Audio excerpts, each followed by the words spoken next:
गाडीची काच फोडून बॅग लिफ्टिंग करून चोरी करणारे आंतरराज्य रेकॉर्डवरील सराईत गुन्हेगारांची टोळी मुद्देमालासह क्राईम ब्रांच युनिट 2च्या ताब्यात। याबाबत पोलिसांनी दिलेल्या माहितीनुसार इंदिरानगर पोलीस ठाणे येथे क्रेटा कार गाडीची काच फोडून 1.5 लाख रुपये चोरी गेल्याचा गुन्हा दाखल करण्यात आला होता।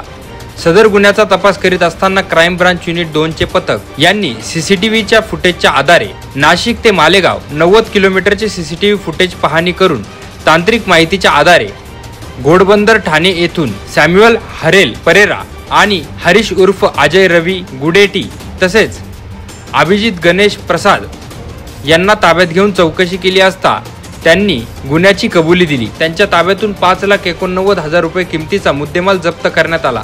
सदरची कामगिरी पोलीस आयुक्त संदीप कर्णिक, पोलीस उपायुक्त प्रशांत बच्चाव, सहाय्यक पोलीस आयुक्त संदीप मिटके यांच्या मार्गदर्शनाखाली क्राईम ब्रांच युनिट 2चे सहाय्यक पोलीस निरीक्षक हेमंत तोडकर, समाधान हिरे, पोलीस उपनिरीक्षक यशवंत बेंडकोळी, सहाय्यक पोलीस उपनिरीक्षक बाळू शेळके, गुलाब सोनार, विलास गांगुर्डे, सुहास क्षीरसागर, पोलीस हवालदार संजय सानप, नंदकुमार नांदुर्डीकर, प्रकाश बोडके, सुनील आहिरे, मनोहर शिंदे, चंद्रकांत गवळी, अतुल पाटील, प्रकाश महाजन, वाल्मिक चव्हाण, पोलीस अंमलदार प्रवीण वानखेडे, तेजस मते, सुनील खैरनार, तांत्रिक विश्लेषण शाखेकडील सहाय्यक पोलीस निरीक्षक जय तरडे आदींनी ही कारवाई पार पाडली आहे। एनसीएन न्यूज साठी प्रतिनिधी रोहन दानी, नाशिक।